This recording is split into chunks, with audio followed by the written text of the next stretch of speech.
Everyone, hello everyone. Welcome to our session on economic empowerment. My name is Shaniqua Badger. I am your session leader today. I'm so excited to be here giving you all some insight about what's going on with the economics of Black America. And I'm really super excited to be doing this as a virtual session with this year's Juneteenth. I have to give a quick shout out to the African American Community Service Agency, because is this not phenomenal? Like, Essence Festival got canceled, but the San Jose Juneteenth is still happening. So we have to give it up to the African American Community Service Agency, their staff, their leadership, Malone Valentine, the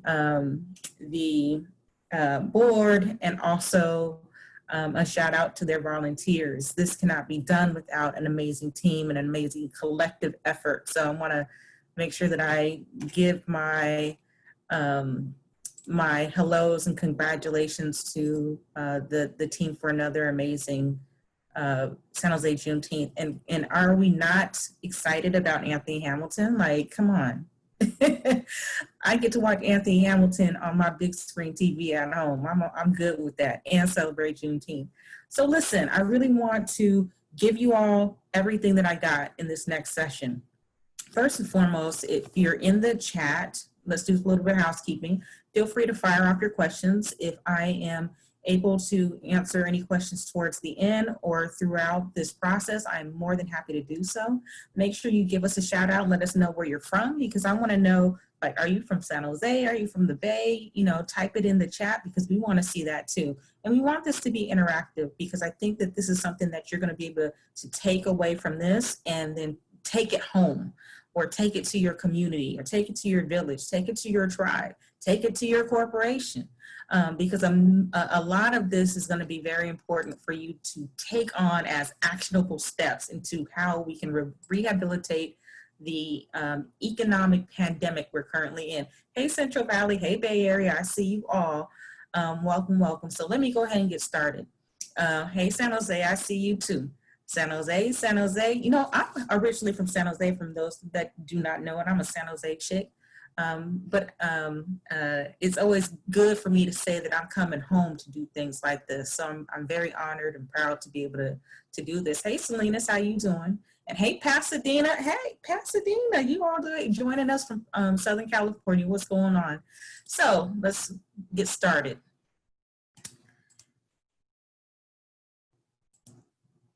So really quickly, I'm going to go raging through this. I'm going to give you a brief introduction of who I am. And then we're going to talk about the state of Black housing in America. And then we're going to talk about some solutions, because I don't like to talk about the problems unless we have some takeaways around some solutions. This is me. Do you all not love my quarantine hair? My name is Shaniqua Badger. I am your agent's favorite agent. I am a team leader for the Badger Real Estate Group. We are a full service team within Terra Real Estate Services. And I've been licensed since 2016. And I always say that every year I'm learning something different. Every year I'm evolving into something different. And I'm able to bring that back to the people that I serve as their practitioner when buying and selling homes. And one of the things that I really, really love is being able to get 10 toes on the ground and have these kind of conversations with people who I feel want to do something bigger and better with their financial family tree. So I'm gonna hope that I give you all everything that I got again in this next 30 minutes, so you can take that and do something great for your family, especially in this unique time that we're in. I have to tell you, this is quite a time to be alive. If you are getting through this and surviving a global pandemic with the super virus and on top of racial unrest due to injustices in our country, let me tell you, it's a great time to be alive, and it's a great time to be a business owner, and it's also a great time to do something different with your finances. And I'm going to give you an understanding as to why. People are texting me. So this is normally what people see, you know, with me online, on the gram. I like to show out on the gram every once in a while. When I'm not selling real estate, when I'm not coaching my team, when I'm not out presenting about Black homeownership and how we should increase Black wealth. You know, these are the things that I'm doing. As you see, I'm up there representing with Milan and Karina, some of our great leaders in Santa Clara County, and you know, getting out and being in front of people that have absolutely done great things. But that means not nearly as much to me as when I'm able to do this. I think that we all can understand. I always say, same face, different hair for my daughter. Her name is Kaylee. She is 10 years old, and she is the unofficial unlicensed assistant to the Badger Real Estate Group. And, you know, we all have a why as to why we get up every day and do things. And I think that when we are very confident in what our purpose is and what our why is, it makes things very easy for us to change the trend, the dynamics of our finances and who we are. And again, what we're able to do to contribute to our family tree. So let's get into it. Does anybody know what this number is? Feel free to chat it over. Anybody know what this number is? Anybody know what this number is? Because you don't really want me to tell you what this number is, right? Let's see who. Okay. Black Americans under the poverty line, the amount of Black people who own property. Those are great responses. This is officially our number. This is our homeownership rate number. It's 41.6%. It's just a little over what our homeownership number was in 1968 at the time of the passage of the Fair Housing Act. Now, that's 50 years ago. So in 50 years, we've seen the passing of the Fair Housing Act. We've had a Black president. We've had full access to all the consumer goods that we want, and we are still underperforming in home ownership. That's a 31.5% gap compared to our white counterparts. And that's a huge gap. And this is very important because you need to understand that 69% of Americans, this is as a whole, 69% of Americans consider home ownership, and they use, not consider, but they use home ownership as a way to build wealth in this country. And if we are underperforming in home ownership, that's really truly a crutch for us when it comes to being able to create wealth and pass on that wealth to our ancestors that we haven't even met yet. So now let's look at the picture of what our households look like. So in 1983, the average white household had $102,000 versus our Black household had $6,800. This is our net wealth. This is after expenses. Like after you've paid all your bills, what do you have left towards your household that you can say that you can use towards investments or you can use for savings? What are those numbers look like? And then fast forward, there's a slight dip. There's a slight increase for the white households. They went from $102,000 to $116,000. Whereas if you look at Black wealth, we had a 75% decrease from $6,800 to $1,700 for our net wealth. And why is that? Because when we go through a financial crisis, there's a saying that says when America catches a cold, Black America catches the flu. Well, guess what? When America catches a cold, Black America catches Corona times 10. And that is, I've been telling people for weeks, we've been in a pandemic. This is just another layer. The coronavirus is just another layer to the pandemic that we're already in. And so we need to make sure that we take actionable steps to get beyond where we're at. Now I'm gonna give you an understanding of why it's imperative, not just because we need to be in houses and we need to control our ability to build wealth, but it gets bigger than that.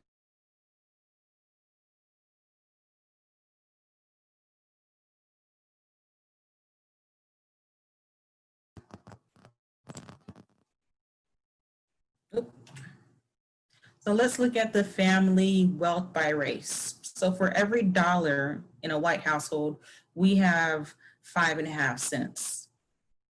And these are legitimate numbers. And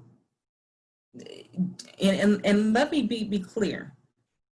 Just because you can afford to get your hair done, you have unlimited spending when it comes to going to your favorite place like me, Ross or Marshalls, or just because you are well traveled does not mean that you have amassed any wealth in your family or for your own personal finances. So let's not get those confused, because I think people do get those confused. This is not getting any better. These are real numbers. And then let's look at it even on a more micro perspective, which is every white dollar a black California has 14 cents. Now, this is a situation that I have to tell you is going to be exasperated. Now, there was a study that was done in 2017 that basically said that if we do not do something drastic, then by 2015, we will be financially bankrupt. This was a study. And now, this was a study in 2017. Now we're in 2020, and we're not only just dealing with an economic crisis due to the pandemic, but we're dealing with racial uncertainty or a racial situation that could further increase our impact on our homes and our businesses. Because I can tell you, my office is in downtown Oakland, and I have been dealing with situations and having conversations with people who are small business owners that have had their stores completely looted, and guess what? Their insurance is not covering them. So the fact that we are dealing with situation time and time and time again that is continuing to exasperate the situation, it just makes us need to have more of a call to action to make sure that we get beyond this. So let's talk about how student loan affects this. Student loan is a big issue. I can tell you that student loans are one of the biggest reasons why some of the people that I work with are not in a position to buy a home, because when we amass all the student loan debt, all of a sudden our debt to income ratio completely takes a shift, and we're not able to get beyond that and be able to buy homes so we can become a part of that 69% contribution of people who are using real estate to build wealth in this country. So therein lies, you see something that is creating more of an impact in marginalized communities than other communities, and it is just, again, exasperating a situation or a problem that has been plaguing our communities for years, if not decades.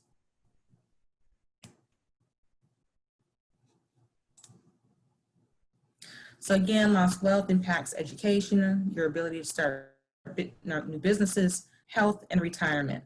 So I can tell you firsthand that how systemic racism really does impact your ability to build wealth, not just because of the systemic ways, but let's talk about it from a COVID-19 situation.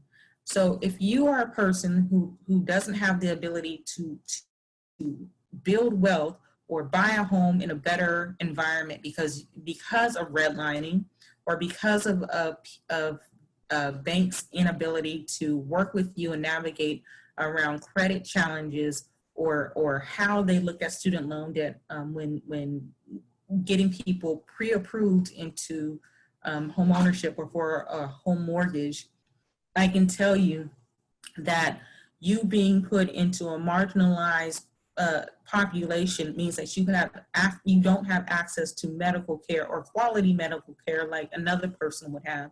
And this is why when you start looking at the dynamics of people in certain pockets in the United States, you see that people who are living in environments that are low income, are not homeowners, are dealing with all these areas that are, number one, impacting them from a systematized conglomerate. And then you start looking at people's ability not to have movement to transition out of poverty or into a space of wealth building. And those people are usually plagued with more health disparities than their white counterparts who live in even comparable or even better situations. So we have a lot of work to do. But not only do we have a work to do, we have a lot of work that we need to encourage other people, and not even encourage, like really to demand other people to start moving on and creating action so we see improvements in our community. So I want to really dive into solutions, because I don't want to start giving you all of this conversation around the problems without the solutions, because I don't think that has a lot of that doesn't give us a way to really get the hamster wheel moving on this. So number one, the current 30 percentage point gap between Black and white homeownership is larger than it was in 1968 when housing discrimination was legal. So imagine being able to buy a home and you're dealing with greater discrimination than you are now. Now, to sit there and say that discrimination does not happen today, that would be nothing short of a lie. I can tell you that all of the big banks, most or not all of the big banks, are still going through several rounds of settlements because there has been some identification of discrimination, redlining or otherwise, that they've been that they have created a settlement situation with between the CFPB or otherwise because of their lending practices. So we still have to advocate for increased options when it comes to lending, for sure. That not only happens at a consumer level, but it also happens at a legislation level, on the local, state, and federal levels. You can't do one without the other, especially when you're dealing with programs that are backed by federal loans. We have to make sure that we have a voice. We have to make sure that we're present, and we have to make sure that we're ready to show up and show out when it comes to areas around legislation that impacts Black homeownership. I can tell you that I am currently with a organization called the National Association of Real Estate Brokers. If I have any of my NARAB family that are attending or paying attention or watching this, how y'all doing? They have been in the fight around Black homeownership since 1947. So they've been doing it for over 70 years. And many people don't realize that we were not allowed to join the National Association of Realtors. So we had to create our own designation, create our own organization. And I can tell you that because of the advocacy that happened at that level, and because of the not asking to be a part of it, but mandating and demanding to be a part of inclusion in homeownership, eventually they allowed membership to be open for Black people and for women. So I have to tell you that I've said this time and time again. I'm a former board president of the African American Community Service Agency, and I remember the days when I was planning Juneteenth, and I spoke to one of the sponsors, and one of the conversations I had with the sponsor in having them be a part of what we were doing financially was, listen, we open the doors when Black people mobilize. We open the doors for everybody. So the fact that you need to be a part of Juneteenth is important, because if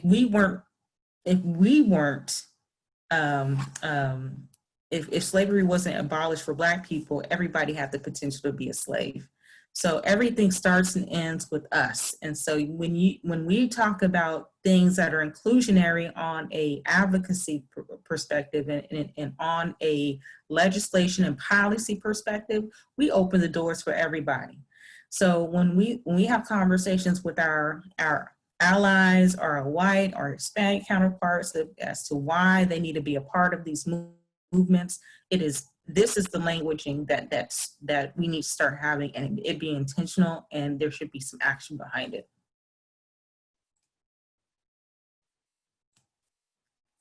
So number two, if the Black homeownership rate were the same today as it was in 2000, America would have 770,000 additional Black homeowners. You know, I have to tell you, us having a conversation around homeownership doesn't start like now, like, you know, in our 30s and in our 40s. It really does have to start at a level that goes far earlier than that. And I really truly believe that this is, again, goes into advocacy, that in our public school systems that we do need to start having financial literacy as part of the curriculum. Most of the time when we are dealing with people who are credit challenged that want to buy a home, it's not just a credit challenge issue, it's a money management issue. And it's much bigger than us being able to navigate into the needing more capacity, needing more resources. We really need to be financially literate and ready to get into these contracts when it comes to buying a home and understanding exactly what it is we're signing. So we need to make sure that we are prepared. And I think we need to be more intentional in making sure that our children are prepared, because when our children are prepared, then they continue to have these same conversations with their children. So we do need to start mandating more financial literacy as part of the curriculum in our school systems. Homeownership is lower for Black college graduates than for white high school dropouts. What? Now, how is that even possible? Like, some people would say that doesn't even sound right, but that is the honest to goodness truth. I tell you, these student loans are really the thing that create opportunity versus opportunity between Black college graduates and our counterparts. Now, I have to tell you, there's been many times when I work with people and they are capable, they've done everything right, and then they get to the debt to income ratio when it comes to their mortgage application, and that is the one deciding factor that puts them outside of their ability to become homeowners. If you can't do the basics of being able to buy a home, then how are you able to build wealth, generational wealth? Again, it's one of those things that puts us again at a disadvantage. So again, that goes back to advocating the way the lenders start considering student loan debt, and when they start looking at it from an underwriting perspective. We really do need to have better, stronger conversations with them so that we have more opportunity to buy a home, even though we do have student debt. They just need to look at it different. Number 4, Black borrowers are less likely to meet the traditional credit standards necessary to qualify for a mortgage. Now, there's two things that happen here. My team is a little bit different. You have credit challenges. We're going to sit there and look at your credit report and tell you exactly what you need to do to get beyond that. But there's not a lot of people that are well-versed in credit enough to be able to have that conversation. So you are, first-time home buyer, you know very little about the process of buying a home, and now you want to go and get a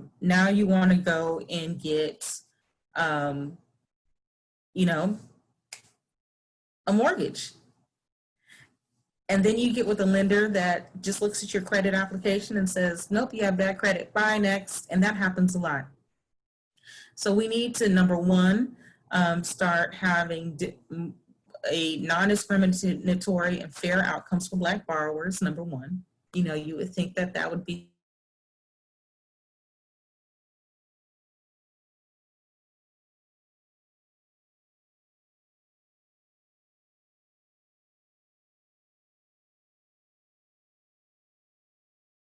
profile. They don't even have a credit report. They have a credit report, but there's nothing on it. And so there's times when I've had to build a credit report or credit profile for a buyer because they were so afraid of using credits cards or they didn't understand the credit model or credit, or the way that you use credit, and they become scared of it and they stop using it. So then they didn't even have a credit score. So we have to create a credit profile. So those are the things that happens when you're credit absent. And then all of a sudden the banks start looking at you, you don't have a credit profile. And so they just say, hey, well, you don't have a credit profile, so we can't get you a loan approved. So we have to find ways of again, number one, that goes back to financial literacy in school. Number two, we have to start looking at non-traditional ways of looking at credit to determine somebody's worthiness. And we also need to advocate, go back to that word, advocate, with the credit models, whether you're Experian, whether you're Equifax, whether you're TransUnion, whether you're FICO, we do have to advocate even on those levels so they understand what their credit models do to Black borrowers, because they don't know, what the credit bureaus do. They involuntarily sell your information to lenders so that they can offer you credit. And then they expect you to go and manage the information. It is the craziest thing I've ever seen, but it's true. You have to manage the information that they involuntarily keep on you and sell to a lender so that that you can get a loan that you sometimes didn't even ask for. So we need to understand how these systems work and sometimes how they work against us. And most important, I need people to understand that the understanding is to understand these systems gives you the ability to break them down and create change in them. So that's why it's important that we learn all of these financial systems at a very young age. And we need to find ways to teach them at a very young age so that when they get to my age, they're not going through all these different bumps in the roads around credit and financing and so on and so forth. So we can teach our children to be better stewards of their finances than we have the opportunity to do. This is a big one. So one of my lending partners did a session for my team, and he pulled this out. Rovon, if you're on the line, shout out to Rovon Walker. He pulled this out on me and I was like, whoa, because this is a big deal. I don't know if you realize that we are underperforming in how much money and income that we make in our households. So not only are we underperforming in our ability to build wealth, we're underperforming in our ability to be credit worthy. We're also underperforming in our ability to bring income into our households. And look at the wealth gap between Black households and white households. Number one market that has the biggest wealth gap is the San Francisco Bay Area. We are number one, and Minneapolis, which we all know what's going on in Minneapolis right now, is number two.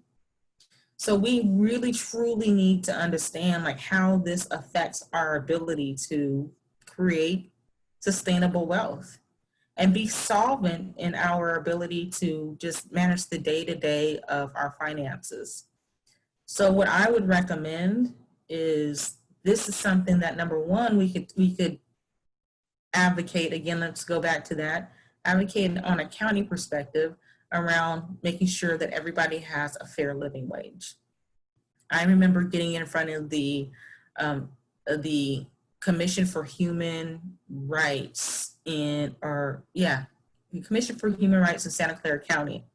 And here I am, a real estate agent, telling people, listen, we need to have a fair living wage, and people need to have the ability to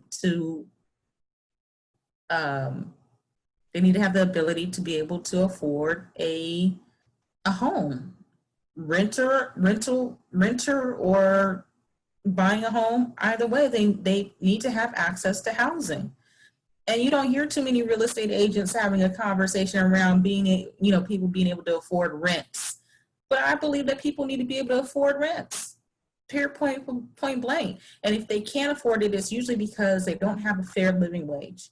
And we need to start going back to these corporate entities that occupy all this space in our communities and cities and towns, and start having conversations with them as well. And now is a great time, everyone, because guess what? They're all paying attention to what's going on with this Black Lives Matter conversation. So now is a great time to start having conversations about what they're doing to make sure that they're not a part of these numbers that I have up here, that they're not a part of these numbers around the wealth gap between white and Black employees in that institution that you work for. So now is a great time to start having these kind of conversations. So I want to give everyone the opportunity. We'll open this up for questions. And I know I've raced through a lot of communications with you. Oh, let me go back to this. If you wanted to book me for a consultation, this is the best way to do it. It puts you right into my system, and you can book a time slot on my calendar.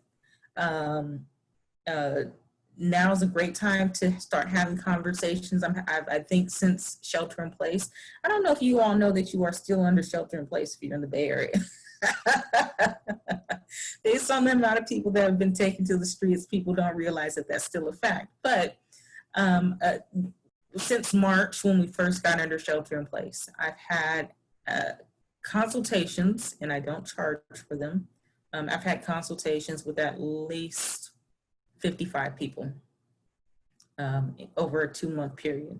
And that's the people that actually booked. There's a few people that just called me and I had time to have a conversation with. That's another 10 people.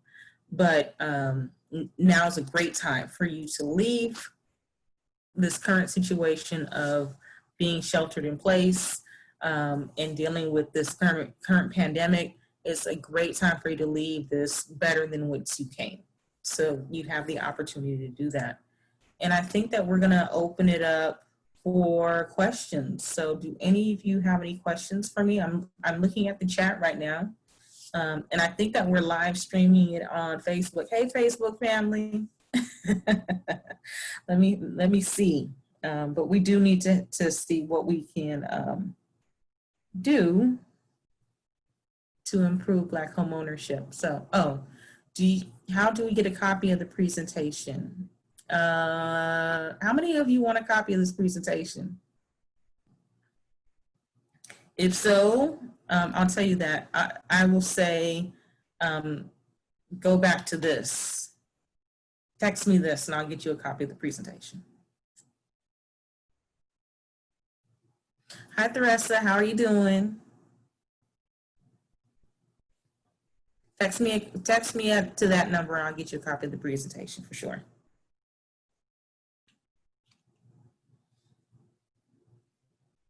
So do we have any other questions? Some people need someone to sit down and help them do a budget, and they need to stick to it. The rest of you are the queen of budgets. But you are absolutely right.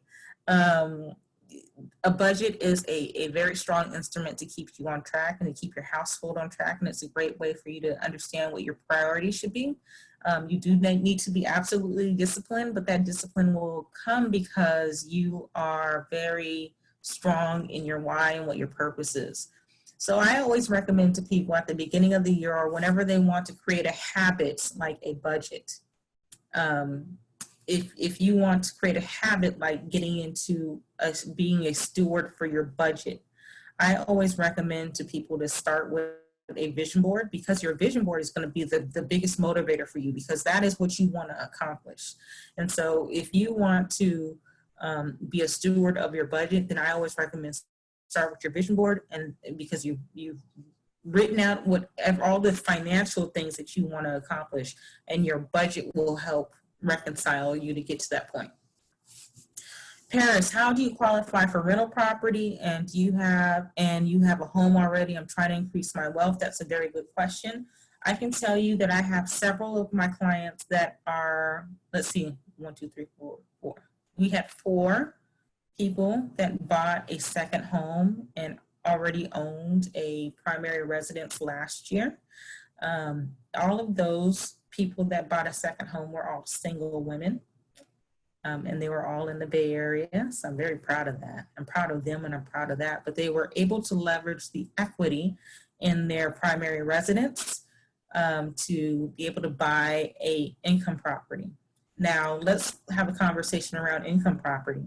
So when you buy your second property, you're not going to be able to go and buy one of those use one of those low money down loan programs. You're going to have to come in anywhere between 20 to 25% down. So that's number one. Number two, understand that your rental property doesn't have to be anything that you love. It doesn't have to have the granite countertops, but it does have to be something that is going to support the numbers for cash flow. So your analysis is going to be very important in making sure that you are doing the right thing and making the right purchase, and the rent support the purchase up front that you've made, and understanding the migration of humans is going to be very important too, because what we're seeing now is we're seeing people who are not necessarily buying, or I wouldn't say buying, they're not renting as much in the San Francisco market, so they're going into other areas. People are now going to start telecommuting, and so I think that we're going to see a lot of activity in the Central Valley around people who are going to start moving out that way for leases, rents, and also for purchases. So Paris, I hope I answered your question. Do we have any more questions?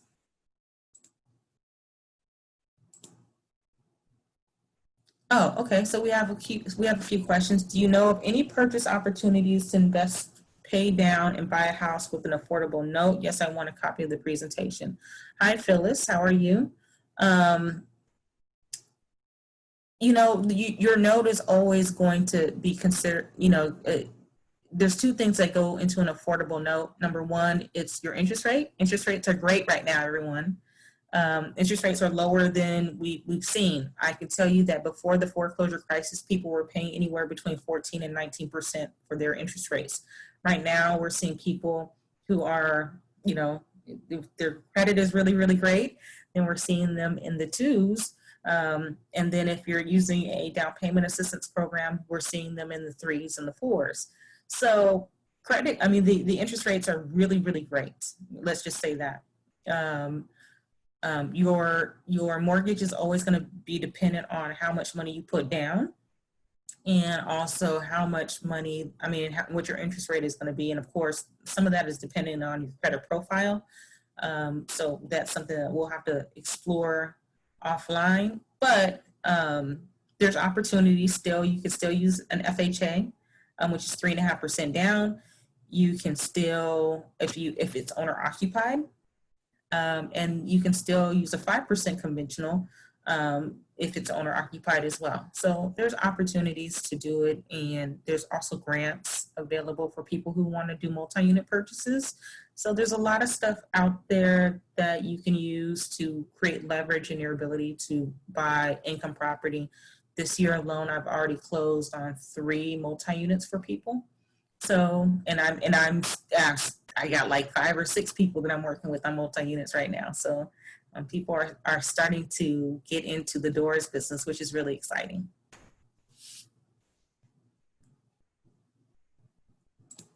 Let's see. Any other questions?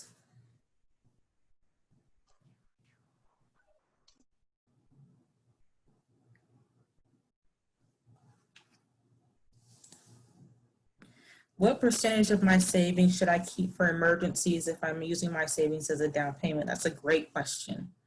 I'm always going to recommend that you keep at least 3 months savings. If you're really doing great, do 6 months. But 3 months should kind of be what your reserve should be, like your rainy day reserves, for sure. At least 3 months. 6 months would be great, but at least 3 months. Great question. And when you're buying multi-units, there's a lot of conversations with the lenders that they'll be looking at your reserves too. Because if you want to buy multi-units or income property, they're going to want to know that if something happens, even if it's a yucky super virus, that you're going to be able to cover the rent if your renters are not going to be able to do it. So your reserves are going to be a very important thing to keep into consideration for sure.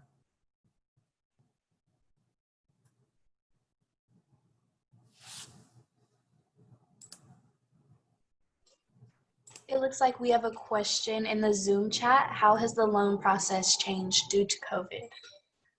Oh, that's a good question. So in March, let me tell you, the lenders were all pulling their hairs out because the lending standards got very tight. They were looking in March, we saw the credit scores requirements increase. So when we were literally seeing before FHA being a requirement of 580 credit score, now they were saying, hey, it's 660. And they were doing that to eliminate risk. It became more expensive to use jumbo loans. So, loans that are for big purchases, those got very expensive very quickly. Some loans just went away. The renovation loans kind of went away for a while. And I was like, yo, I like my renovation loans. For those who don't know what renovation loans are, those are loans that have like kind of a construction component built into the loan, so you can rehab your property before you move into it. You can do that from 1 to 4 units, which is great. So if you want to buy income property and it's kind of not in so great shape, you can leverage a renovation loan to renovate it before you put tenants in it if it's vacant. So some loan programs went away. Some people stopped doing down payment assistance, which was really scary because I have a lot of clients that use down payment assistance programs. So it was very kind of, for lack of better words, kind of sketchy for a minute there. But the lending standards have improved. So we're seeing 600 being the minimum credit score for FHA now. So we're seeing lenders starting to work more with all of the programs that kind of went away. They kind of come back. So things are kind of mellowing out a little bit. Lenders are not so scary about what's going on with the stock market, because the stock market was kind of really crazy for a while there too. So things have actually mellowed out, and the lending standards have gone almost back to the way that they were pre-COVID-19. That's a great question as well.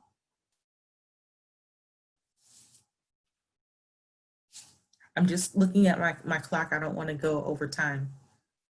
So any other questions? I think we have one from Benita in the chat. What suggestions for beginners do you have to save money? Great question. So that's going to go back to the conversation around having a budget, because you're really going to need to really, really look at your numbers and understand what you can and cannot do and where you can make cuts. There are some programs that will voluntarily take money out of your paycheck not your paycheck, but your bank account to create a method of a savings. One of the tricks that I really do like is the 30-30-10 rule, which is 30% goes towards your housing expenses, which can be kind of a challenge, I know, in the San Francisco Bay Area. 30% goes into your savings and 10% goes towards all your fun. So you have to figure out what kind of a system works for you in terms of your finances, but I definitely would say really get far deep into your budget, and that's really going to be helpful, and figuring out what you can cut, and whatever you're able to cut, maybe you're putting that into a savings account or you're putting that into a CD, and your CD will help you generate interest on an annual basis. So depending on what your time frame is to save for, whether it be rainy day or whether it be for purchasing a house, understanding the term on your CD is going to be very important. So that's a conversation you can go into your bank and have for sure, and ask them about a CD. And some CDs you can leverage and it'll actually report to your the 3 credit bureaus to help you increase your credit score.